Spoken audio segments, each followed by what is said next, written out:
conoscere, apprendere, formare. Tutto questo è il Learning More Festival e noi di Radio FSC Unimore lo racconteremo in diretta su Twitch. E quindi mettiamoci al lavoro.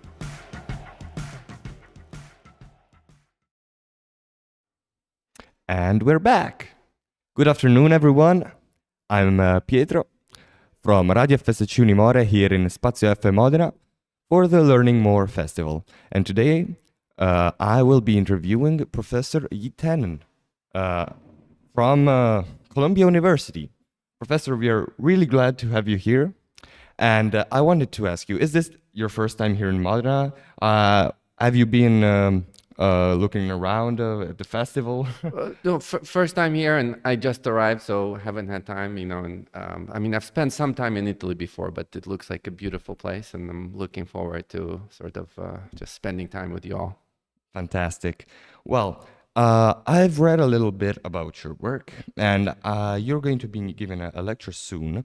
And from what I understand, it showcases much interest in the literary aspects of humanity's fascination with artificial intelligence throughout history and throughout the historical, the literature side of humanity's evolution. What will be the key topics? What will be the critical points in the lecture you will be giving? Right. Well, so note in my book, that's partly, this talk will be based on my book called Literary Theory for Robots.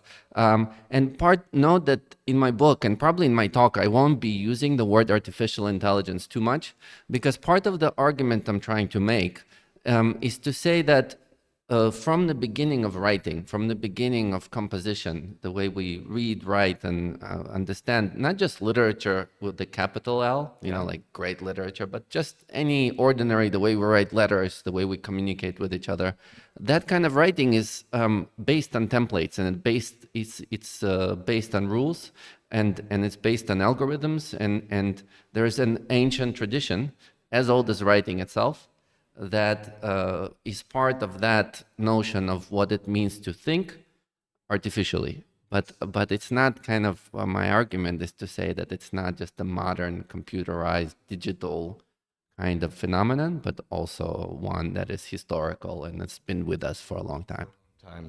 Yeah.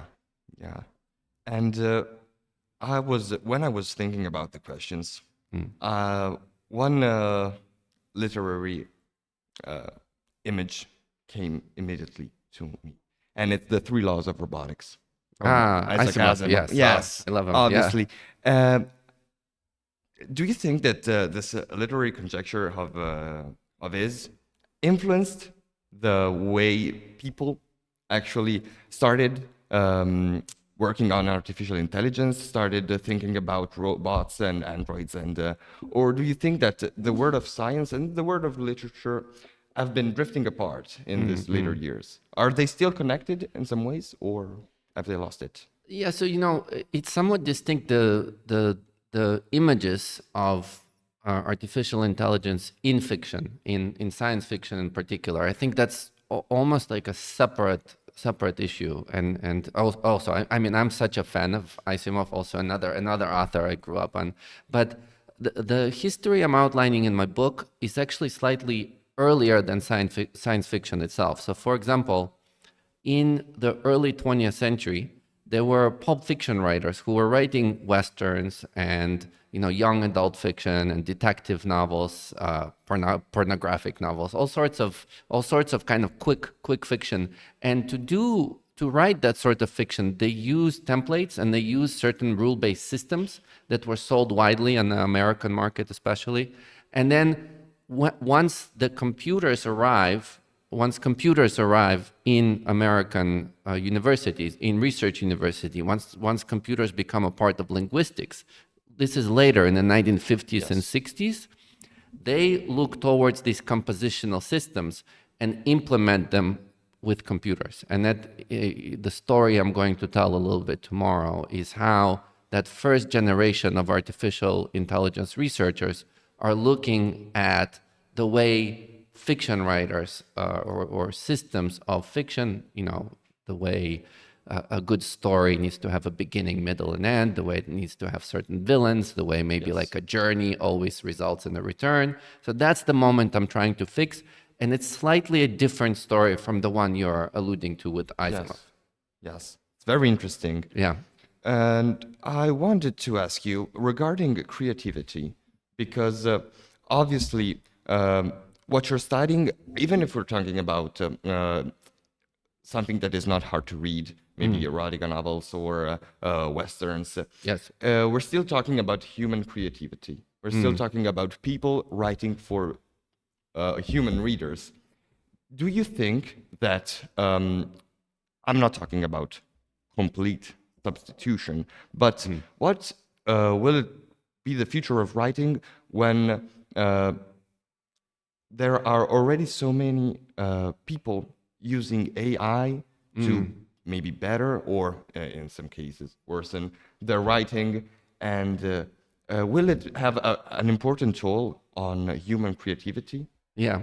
Well, I want to say that when you're writing with AI, with contemporary AI, or even, if you look at Microsoft Word or Google Docs when you're writing and it like completes your sentence, or even it corrects your words, like spelling or any kind of grammar correction.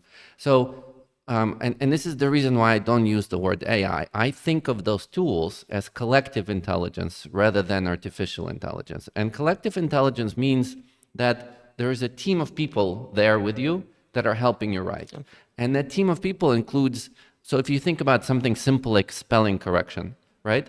Having a dictionary on your bookshelf means you can spell correctly. It makes you smarter. It boosts up. It's artificial in that sense. Yeah. I'm a bad speller. When I can't, and English is not my first language, I look up a word in a dictionary, and what is happening at that moment is generations of lexicographers, dictionary makers, librarians are helping me in a way to write better. And now, whatever it is, Microsoft or Google have taken that dictionary and now made it even easier to use. And now the very act of writing something simple involves kind of a team of people. Yes. So even a word or a sentence that you're writing is this collective endeavor. So once you start thinking about intelligence as a collective endeavor, then it becomes less of a technological question and more a question of collaboration. Okay, well, thank you, Professor. That was very interesting. We will be giving out a lecture for learning more, and we'll be very glad to have you again here in Modena. That's it for today. Good. Well, yeah, it was nice talking to you, and I'm looking forward to seeing everyone tomorrow as well. That's amazing. Thank you. That was all.